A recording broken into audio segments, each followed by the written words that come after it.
ko mu Rwanda bavuga ngo hari ubutabera butareba amakosa bakoreshejwe, ubutabera butigenga, ubutabera butareba amategeko, ubutabera butareba itegeko nshinga. Izi manza tuzimazemo iminsi ntabwo ari nka y'umuntu twariye, yewe si n'ihene y'umuntu twariye, nta nubwo ari ideni rya leta dufite ku buryo twaba dufatiriwe ku mitungo yacu, ndetse natwe ubwacu dusa n'abafatiriwe.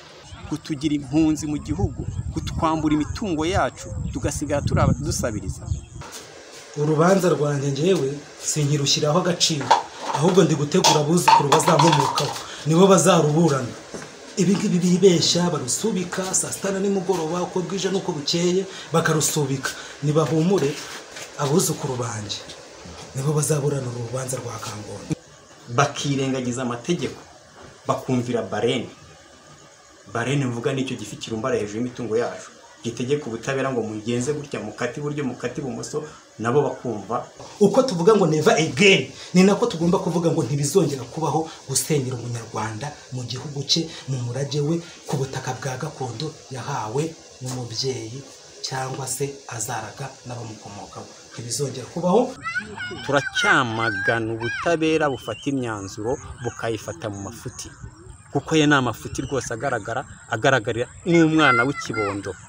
Umwana ukiri muto yabona ko ari amafuti yakozwe kandi agakorwa n'abacamanza bazi amategeko ariko bakayirengagiza. Bubahirize itegeko nshinga n'andi mategeko arishamikiyeho, kubera ko amategeko y'u Rwanda biragaragara ko amategeko arahari kandi meza. Ariko noneho hari abantu bazana intebe, niba ari intebe y'urubaho, niba ari intebe y'icyuma, sinzi iyo ariyo, bakayitereka hejuru y'amategeko, barangiza bakaza bakayicaraho. Ni ukuvuga ngo bicaye ku ntebe iteretse hejuru y'amategeko. Icyo rero ntabwo aricyo twebwe dushaka.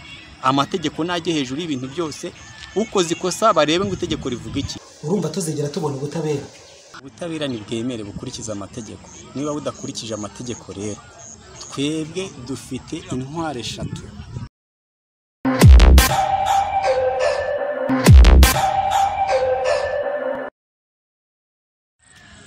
Abakurikiye Pax TV Reme News nkuko mubibona, aka gace turimo murakazi na agace k'amateka, ni quartier yo muri Nyarutarama, quartier ya Kangondo na Kibiraro.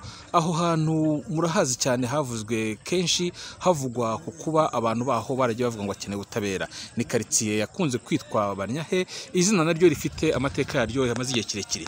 Aya mazu mubona amenshi nta bantu bakiyarimo kubera ko bagiye bimurwa ku gahato. Abasigaye bamwe ndetse muri bo bakaba bakiburana imanza bavuga ko ari iz'amahugu, bo ntago bemera ko bari guhabwa ubutabera. Hakaba n'abandi bakeya bagiye bemera mu rwego rwo kwaguhangana, bemera ingurane batishimiye, abandi nabo bakaba baraheze mu gihirahiro. Ubu rero kubera ikibazo cy'ubutabera uhindura gahunda, bamwe bakajya mu buhuza bugahagarara, ubuhuza bugasubukurwa, bikaba bikomeje kugenda bibyara amahari nk'uko babyivugira. Ubu twasuye bamwe mu baturage baho bahasigaye bakiri mu manza, tukaba tugiye kuganira kugira ngo batubwire uko ikibazo kifashe magingaya. Tukaba gutangira tugiye kuvugana na bwana Ihora Habona Jean de Dieu, muromenyereye. Uraho Jean de Dieu? Muraho neza Ntwari William. Tugaha ikaze kuri Pax TV mu kiganiro tugiye kujyana ubunonaha. Nakoze cyane.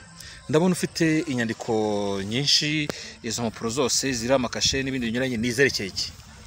Izi mpapuro ni impapuro zigiye zitandukanye, harimo amabaruwa yashingiweho ku itariki 6 z'ukwezi kwa gatanu basubika isomwa ry'imanza zacu, ariko izi baruwa akaba ari baruwa navuga ngo ni baruwa z'amanyanga yakozwe n'inzego z'ibanze, bityo bazihashingiraho bandikira umujyi wa Kigali.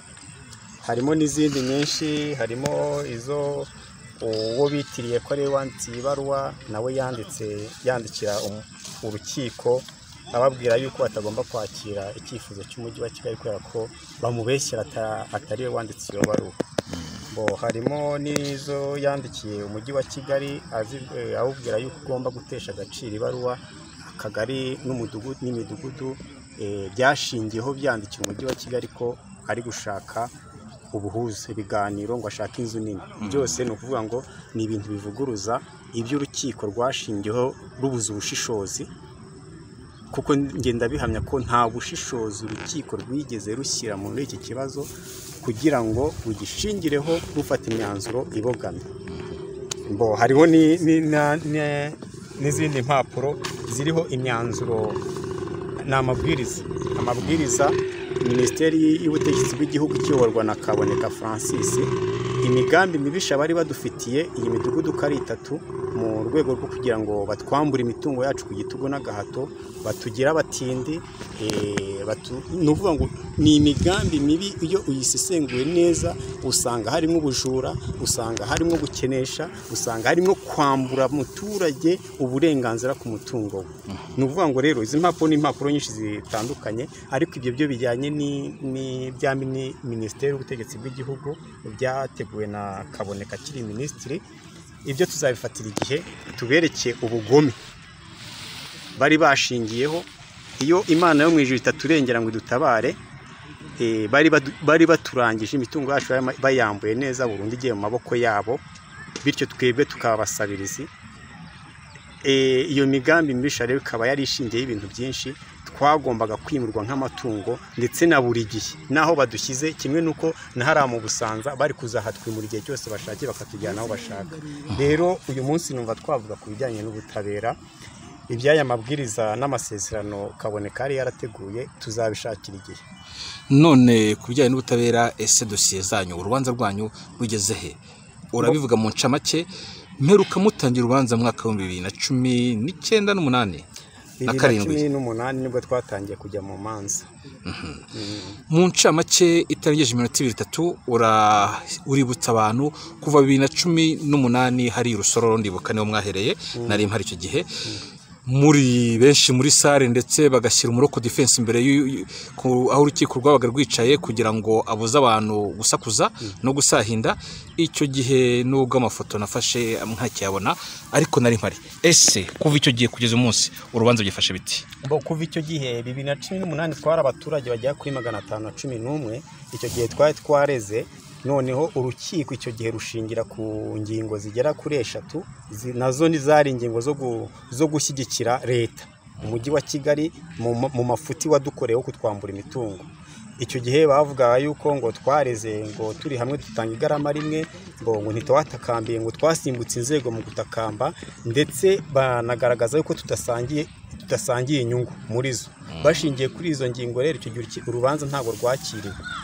Ubwo rero byabaye ngombwa ko tugaruka buri muntu noneho akurikirana inyungu z'umutungo we ku giti cye, noneho aratakamba mu buryo bwemewe n'amategeko, atanga igarama rye, atanga ikirego ku giti cye buri wese. Ariko urumva urwo rugendo rwa mbere rwaciye intege abantu benshi, ku buryo ubu ngubu uyu munsi wa none turi abaturage bagera ku 100 hafi na 10, uretse ko abasigaye nabo bagera ku hafi ku 1000, nabo bagiye gushora imanza. Bagiye gushora imanza bose barege, noneho nibamara kurega kubera ko barebye ikibazo cyacu ko kimeze. Ejo bundi mu myanzuro urukiko rwashingiyeho rwanga kuburanisha ikirego cyacu, babona yuko ari tekinike. Iyo tekinike rero tugomba kuyirwanya ku buryo bwose bushoboka. Rero warumbajije ngo bimeze bite ubu ni ukuvuga ngo tumaze kwimurwa inshuro zingahe, rumaze kubona inshuro zingahe, ruhagarika inshuro zingahe kuva 2018 kugeza uyu munsi? Umva ntawazibara kuko urumva kuva 2018 bakimara gutakira ikirego cyacu, kuva icyo gihe abaturage turi mu nkiko dusiragira imanza zacu. Ndafatira ku rugero rwanjye, nkanjye Ihorahabona Jean Dodier natanze ikirego mu kwezi kwa 3 kwa 2020.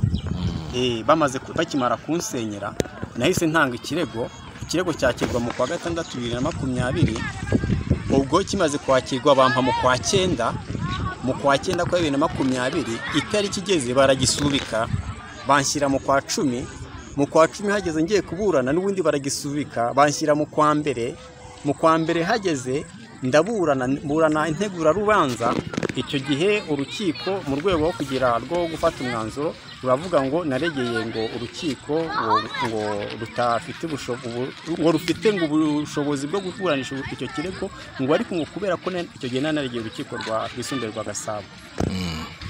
baravuga ngo ikibazo irego cyanjye kigomba koherezwa Nyarugenge kigasanga ibindi birego by'abandi baturage baba batangiye ibirego Nyarugenge. Njyayo ubwo ngezeyo ikirego kirakirwa bamba itariki yo kuburana mu ntegurarubanza, mburana integurarubanza, maze gukora integurarubanza bamba kuburana mu mizi. Ubwo ni ukuvuga ngo mu mizi ni mu kwezi kwa mbere, naburanye mu kwa gatatu nibwo naburanye mu mizi ku itariki 11 maze kubona ku itariki 11. Urumva nawe ubare igihe bagiye barusubikira agenda bantega imitego. Bivuga ko kuri izo nshuro zose wasiragiraga ni nako hari irindi tsinda cyangwa abandi bantu benshi mwasiragiraga mu buryo bumwe? Yego. Nuko bimeze rwose, hari amatsinda menshi kuko urumva abantu 110 twese turi mu manza, nabo ngabo nkubwira bagera ku 1000 nabo bagiye gutanga ibirego. Ni ukuvuga ngo bagenda badusiragiza mu bihe bigiye bitandukanye. Ubwo rero ibirego byacu bimaze kuburanishwa baduhaye itariki yo kuburana mu mizi, ubwo naburanye kuri 11 z'ukwezi kwa gatatu 2022 nibwo noneho urukiko rwaduhaye itariki yo gusomerwa. Itariki ya mbere yo gusomerwa yaduhaye twagomba gusomerwa ku itariki 8 z'ukwezi kwa 4 2022. Iyo tariki igeze urukiko rwafashe umwanzuro wo kuvuga yuko urubanza rutagomba gusomwa kubera ko dosiye yacu yabaye nyinshi, yabaye ndende.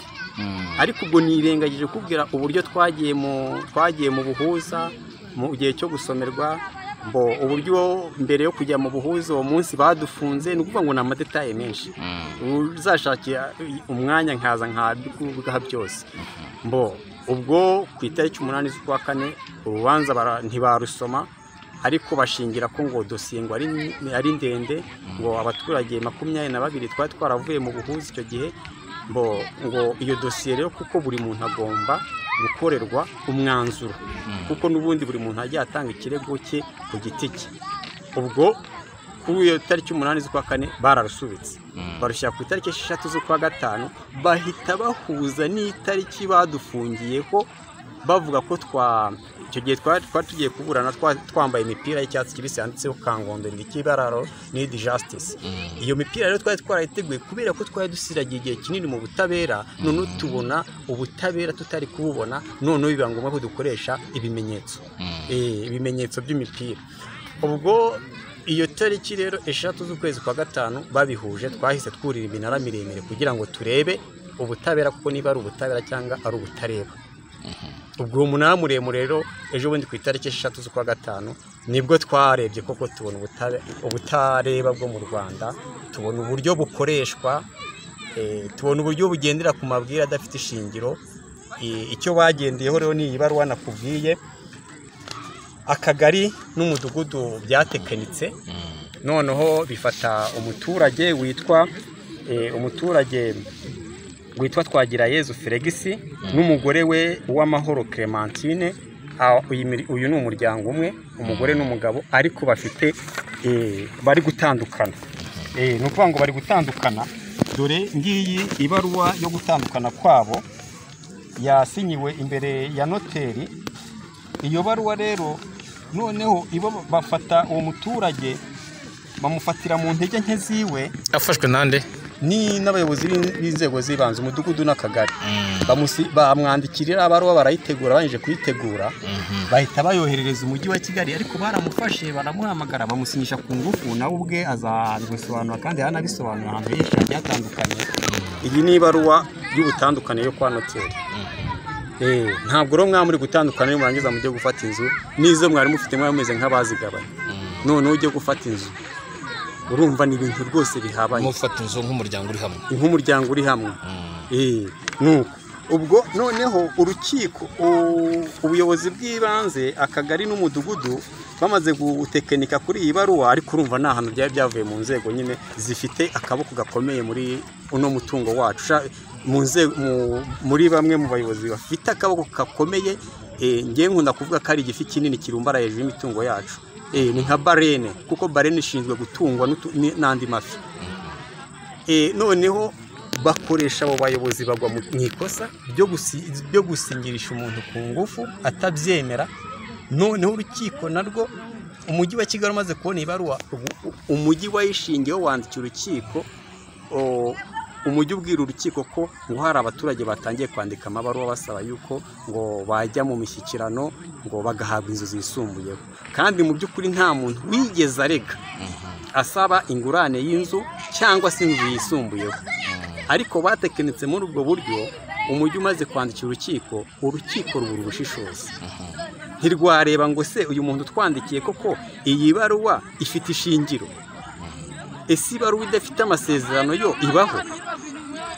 No, urukiko rwishingiraho ariko rukora amakosa akomeye mu gufata ishingiro kuri iyi baruwa. Ntabwo rwigeze rureba niba uyu muturage afite inyungu muri urwo rubanza rwagombaga gusoma, kuko ntabwo ari muri urwo rubanza rwagombaga gusoma.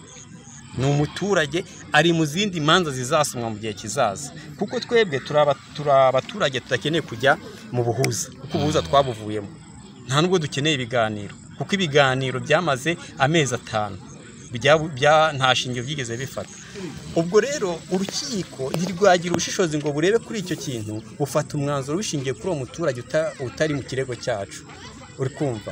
Bituma urubanza rwanga gusomwa, urukiko rushingiye kuri iyo baruwa ya Baringa. Iyo baruwa ya Baringa muzabona uwo muturage nawe ubwe yakwihera amakuru, kuko nawe yagize igihe bamaze kumenya ko yanditse iyo baruwa banamuhiga kugira ngo bamusinyishe amasezerano. Yamaze iminsi 2 yarahunze mu rugo iwe. Ubu ni ukuvuga ngo ubu nibwo yagarutse, ariko yamaze kwishinganisha mu itangazamakuru. Ubwo rero niho twavuze ngo ubu butabera, ko mu Rwanda bavuga ngo hari ubutabera, ubutabera butareba amakosa bakoreshejwe, ubutabera butigenga, ubutabera butareba amategeko, ubutabera butareba itegeko nshinga itegeko nshinga ingingo ya 34 ivuga ku buryo umuntu afite uburenganzira ku mutungo we. Ubwo butabera ni butabera nyabake mu by'ukuri.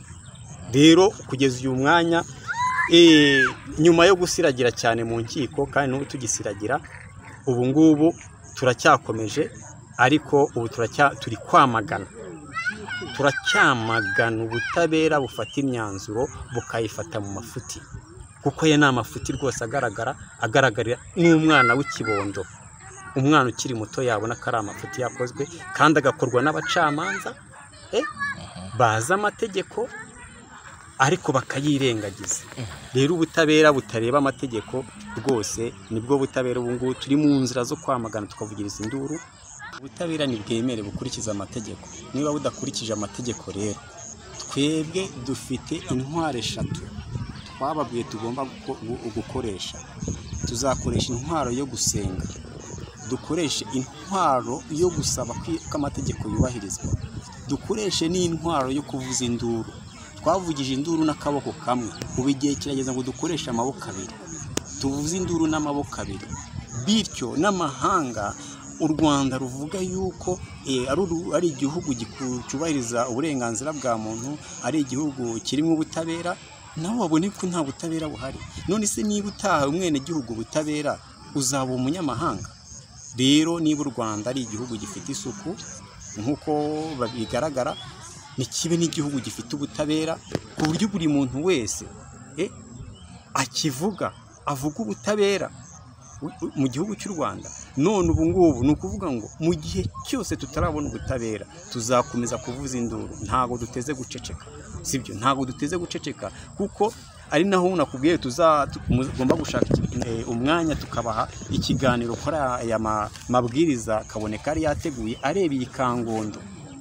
Ibyo bari bateguye kutugira impunzi mu gihugu, kutwambura imitungo yacu, tugasigara dusabiriza, byose tuzabiganiraho. Ibiro ntabwo dushobora kubyemera, nibace bugufa abayobozi bacu baze tuganire, twaberetse icyo itegeko rivuga ku itegeko ryo kwimura abantu ku mpamvu z'inyungu rusange. Iryo tegeko n'iryukurikizwe, ubutabera tubuhabwe, duhabwe uburenganzira ku mitungo yacu, baduhe icyo twifuza.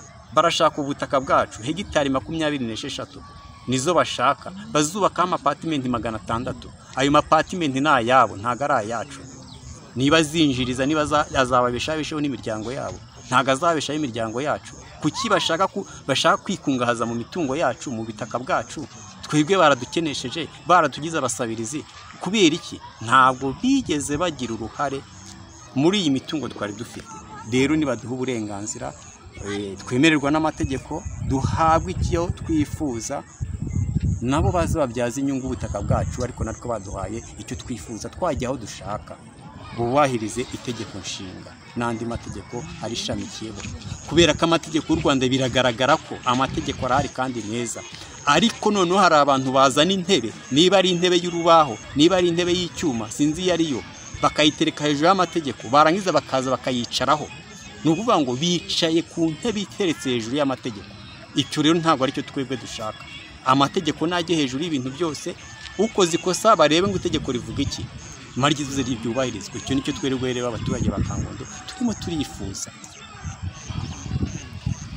Urakoze Jean de urabona dukomeza tuganira n'abandi nabo batubwira kuri iki kibazo cy'ubutabera abo muri Kangondo bavuga na Kibiraro bavuga ko batabona ku buryo bukwiye cyangwa ku buryo buhagije. Murakoze nawe umunyamakuru wa Pax TV. Nawe uratwibwira ubundi tubwire ku kibazo cy'ubutabera ese wowe nawe uri mu nkiko cyangwa wowe uri muri babandi baherekezaga bagiye mu nkiko? Urakoze bwana William. Mazina yanjye nitwa Kabera Berkari. Nkaba ndi umuturage wo muri Kangondo ya kabiri. Ntabwo mperekeza abandi kuko ari ubivuze ahubwo nanjye ubwanjye ndi mu rukiko. Nagira ngo nahereye kuva 2018 umwaka urangira tangira izo nkiko birakomeza kugeza uyu munsi. Ubu rero uyu munsi turabona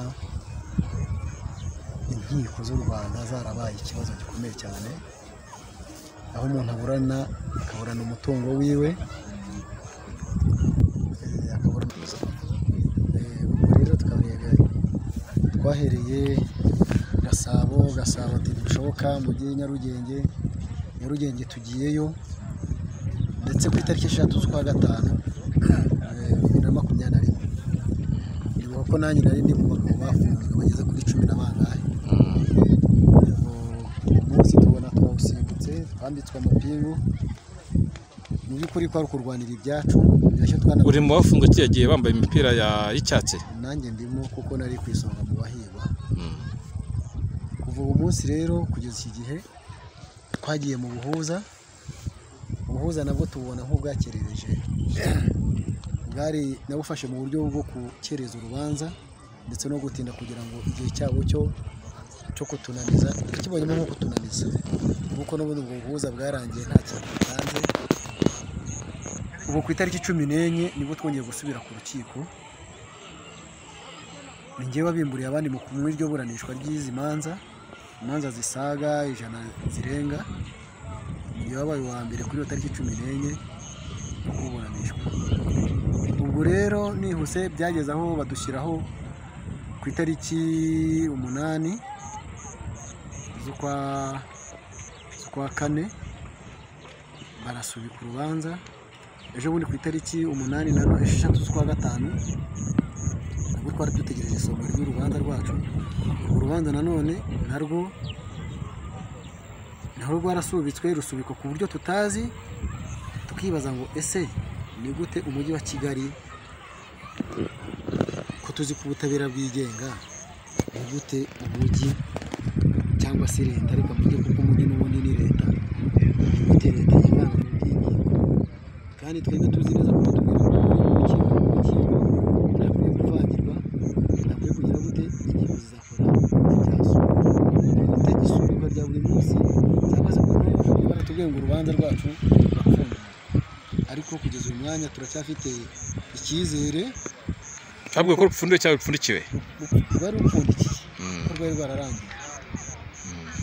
Ejo bundi rero nibwo batubwiye ko urubanza rwacu rupfunduwe ngo bitewe ngo n'umuntu umwe nawe uburana ibye ku nyungu ziwe nk'uko natwe twese buri wese afite inyungu ze mu rubanza rwiwe. Ntabwo ngiye nagiye njyana n'undi muntu ahubwo ngiyewe ubwanjye nagiye nijyanye kuko mfite umutungo wanjye nawe ukafite uwawe ariko kubera uwo muntu bakaba barahagaritse izo manza. Niba se urubanza rwari rwarapfundikiye musigaje mutegereje gusumirwa buri wese akaba afite umutungo we bwite adasangiye n'abandi, ni gute wari utumye rupfundurwa ufite uwo adasangiye n'abandi yatuma iza bose zisubikurwa? Mu by'ukuri ahubwo n'uwo nguwo bavuga watumye urubanza rwacu rusubikwa mu gusoma nta nubwo turi kumwe mu cyiciro kuko dufite ibyiciro bibiri, dufite ibyiciro by'imanza ari mu cyiciro cya kabiri. Ntekereza ko wenda nubwo bari gufata muri icyo cyiciro akavuga ati iki cyiciro nicyo giye gusubikwa aho kugira ngo badusubikire imanza. None ku itariki 27 z'ukwezi gushize habaye iki cyabateze impungenge? Ku itariki 27 rero dutegereje kuzareba koko ubutabera, kuko uwo muntu twasanze n'ibyo bintu ari ibinyoma, uwo muntu atarigeze afata iyo nzu. Ndagira ngo ugeze no kubona dosiye zimwe na zimwe dufite. Izo dosiye twarazicukumbuye turareba, tuzikora analize, dusanga uwo muntu koko ibyo bintu atarigeze abikora, ahubwo ari ibintu by'ifitirano biri aho ngaho. Imvura iraguye iratunyagiye, twimuke gatoya turabande dukomereza ikiganiro cyacu. Ndakoze cyane.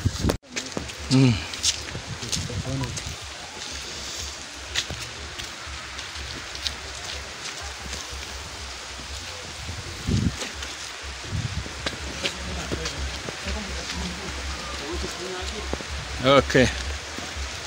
Ubwo tugeze ku kugama imvura rero, wari kitubwira ngo tariki 27 bizagenda bite, mutegereje iki? Nibyo nanenge kukubwira ko ku itariki 27 z'ukwezi kwa gatanu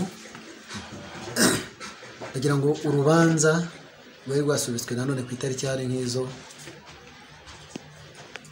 nibwo rugasomwa, ariko mu by'ukuri ntabwo twizeye ko urwo rubanza nanone nta cyizere dufite cyo ko urwo rubanza ruzasomwa. Uru rubanza nibwo rurimo umuntu wabaye intandaro kuvuga ngo n'izindi zose zirazipfundikiye zirapfundurwa. Twumva rero dusaba ko ubutabera bw'ubutabera, ubuyobozi nabwo bukabuyobozi ntihagire ikibangamira ikindi, kuko tubona ko ubuyobozi cyane cyane bubangamira ubutabera bw'u Rwanda. Ikifuzo cyawe kikaba kuko twavanwa mu gihirahiro. Izi manza tuzimazemo iminsi, ntabwo ari nk'ay'umuntu twariye, yewe si n'ihene y'umuntu twariye, nta nubwo ari ideni rya leta dufite ku buryo twaba dufatiriwe ku mitungo yacu, ndetse natwe ubwacu dusa n'abafatiriwe, kuko niba nari mfite ibyo nagombaga gukora ku mutungo wanjye bikaba biri aho ngaho gutyo, bikaba ntacyo bimariye. Ndetse n'ikindi gikomeye ni uko njye n'umuryango wanjye turi kugenda dusembera, kuko ndi mu basenyewe kandi mfite agaciro nari ntuye ntuje. Nyuma yabo tumaze kuganira dukomeje kandi n'undi nawe benshi bamumenyereye si ubwa mbere si imwe si kabiri. Fabian, bakumenyereye ubana na Cyuma Hassan wagarutse ku butaka warutuyemo, byifashe bite? Ntabwo nagarutse ku butaka nari ntuyemo, ahubwo nagarutse ku itongo ryaho nahoze nari ntuye. Gusa icyo nshaka kubwira abanyarwanda, abaturage ba Kangondo turi ku rugamba. Ni ukuvuga urugamba turiho ntabwo ari urugamba rw'amasasu. Nsubiza abantu inyuma bambabare tujyane nabo, ni ukuvuga ngo FPR Inkotanyi itera iki gihugu cyacu cy'u Rwanda yateye ifite kontineri z'amasasu, nta na kontineri y'ubutaka yazanye yenda ngo uyu munsi be yarasutse Kangondo. Natwe turi ku rugamba tutazi u Rwanda rw'ejo ko ruzaba rumeze. Ni no mpamvu uyu munsi mbura uko mbigenza. Bro, urubanza rwanjye njyewe sinkirushyiraho agaciro, ahubwo ndi gutegura abuzukuru bazamumokaho, nibo bazaruburana. Ibi ngibi bibeshya barusubika saa sita na nimugoroba, uko bwije n'uko bukeye bakarusubika. Nibahumure, abuzukuru banjye nibo bazaburana urubanza rwa Kangondo. None barize Fabien, ubu icyizere cyose mu manza zimaze imyaka 5 cyarashize, urumva nta kanunu gasigaye ku buryo uvuga uti wenda ejo sakindi yabyara ikindi? Nakubwiye sinzi niba uri kubyumva neza. Ikintu cyaguciye intege cyane kibanze, ese no gusubika ry'ubanza na amategeko amwe namwe yirengagijwe nayasobanuwe nawe cyangwa se yasomwe nabi? Kisobanure abantu bavuga bati uri kuvuga amagambo rwose amere bumva impamvu umuzi wawe ushingiraho ku kibazo n'ubuhe. Urumva tuzigera tubona ubutabera? Inzobe niba narabishashe ntagire ikivamo, ministeri zose naranditse, urumva nta wasubije. no kuba tukiriho ni ugushimira Imana. Icyo nshaka kukubwira, niba sasa inzobe dushyire hamwe nk'abanyarwanda, niba dushaka kubaka igihugu tucyubake twese, buri muntu azana umusada we n'undi azana undi. Nongere mbisubiremo, uko tuvuga ngo never again, ni nako tugomba kuvuga ngo ntibizongera kubaho gusenyera umunyarwanda mu gihugu cye, mu murage we, ku butaka bwa gakondo yahawe n'umubyeyi cyangwa se azaraga n'abamukomokaho. Ntibizongera kubaho. Abagukurikiye baguteze amatwi bakureba bakwibaza bati Fabien yarakajwe n'iki? Icyandakaje, reka mubwize ukuri, hano buriya rero William muraza gutuma nukora hasi uranyibutsa gutora ibuye, kandi nindi kubita mu gihuru. Ibi cyisi ndi buvumbure ni byinshi kubera agahinda mbafite. Icyizere se wakigira gute? Nta wari uzi ko ubu butaka twabuhagararaho kugeza uyu munsi. Niyo napfa n'ubutaka naba nziza, nta muntu ufitiye ideni, nta muntu nambuye, nta muntu dufitanye ikibazo. Dusoza rero ibyo twaganiraga, ubusabe bwawe n'ubuhe? Kuko haragaragaramo ko wowe na bagenzi bawe ikirimo no kwinuba, ni nko kwijojota, ni nko kurakara, ariko ku ruhande rwanyu muti bifite ishingiro.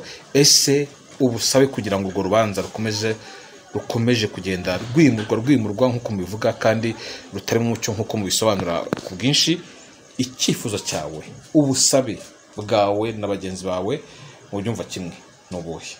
Twebwe icyo dusaba ubutabera, tunashinganisha imanza zacu rwo kuri 27 z'ukwa gatanu, turashinganisha urubanza rwacu tuvuga ngo reka nibareke umudugudu wo kwivanga mu butabera, akagari ko kwivanga mu butabera, ndetse n'umujyi wa Kigali wo kwivanga mu butabera. Nibareke ubutabera bubutabera, tunyurwe n'ibivuyemo twese.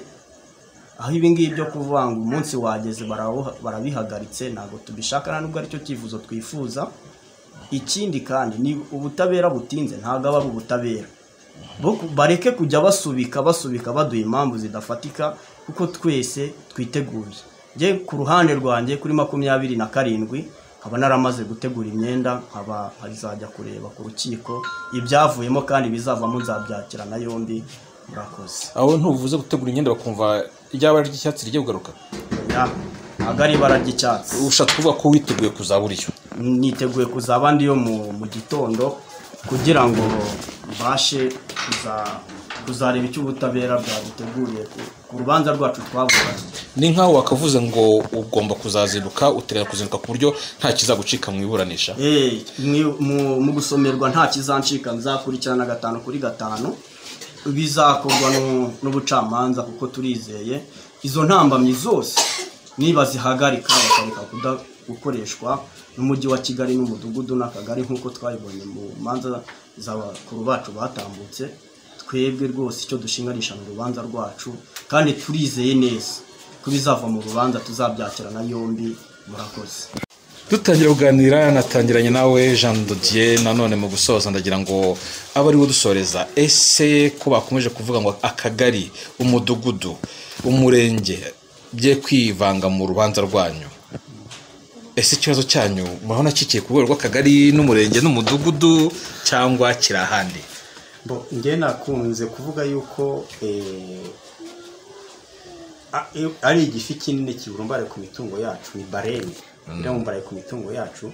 Rero kubera ko nabo ubwabo bazi neza ko bishe amategeko, nigeze nguha urugero ko bafashe amategeko barangije baterekaho intebe. Niba barateretseho intebe nk'iyi bicayeho, hejuru y'iyo ntebe barangije icyo gifi cya barene cyicaraho, noneho gitsikamira ya mategeko.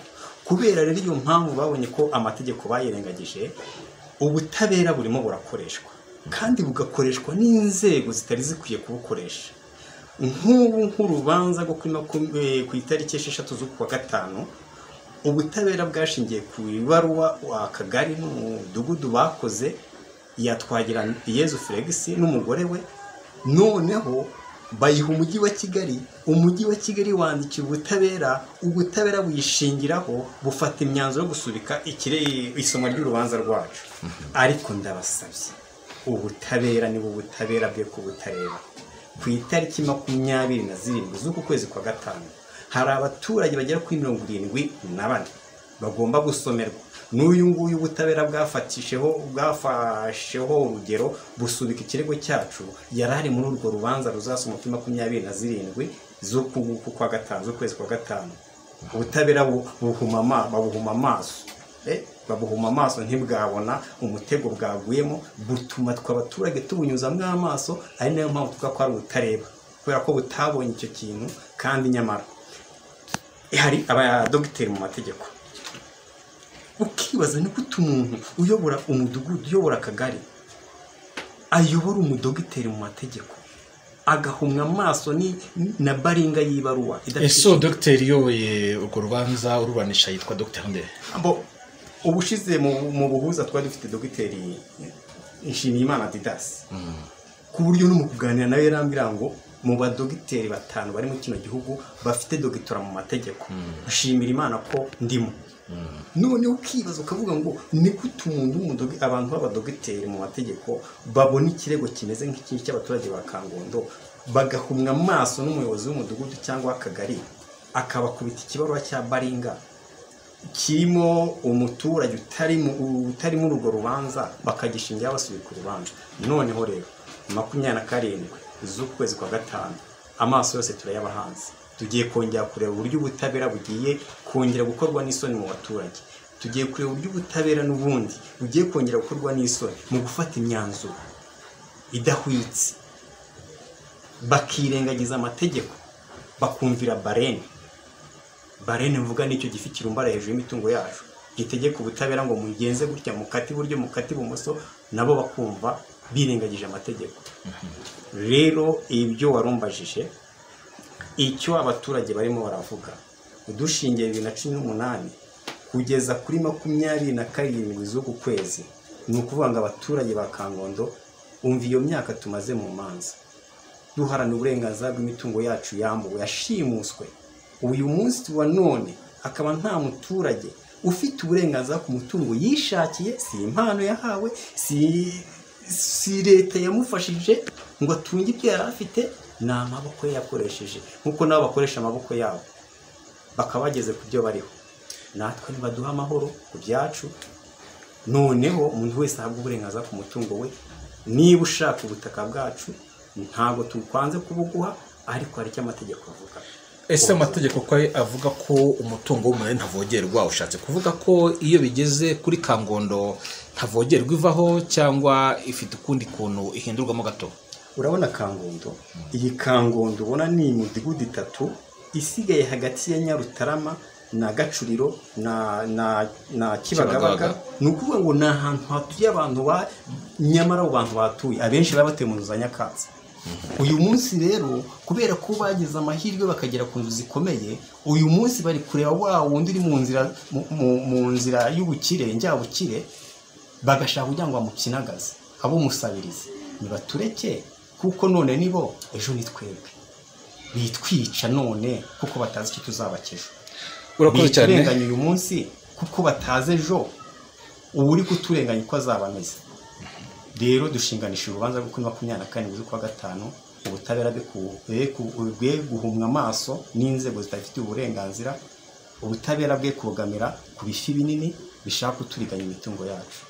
Urakoze cyane Jean Didier, murakoze mwese abaturage ba Kangondo twaganiriye namwe mwese abakurikira Pax TV, mukomeze kugira byiza. Urubanza tariki 27 z'ukwa gatanu ni urwo gutegwa amaso, dore ko nkuko abaturage babivugira muri Kangondo na Kibiraro ari urubanza rw'amateka, nkuko na quartier yabo bayita quartier y'amateka Kangondo, muzi ibyagiye bivugwamo imyaka myinshi. Mugibe byiza, ni Pax TV Ireme News.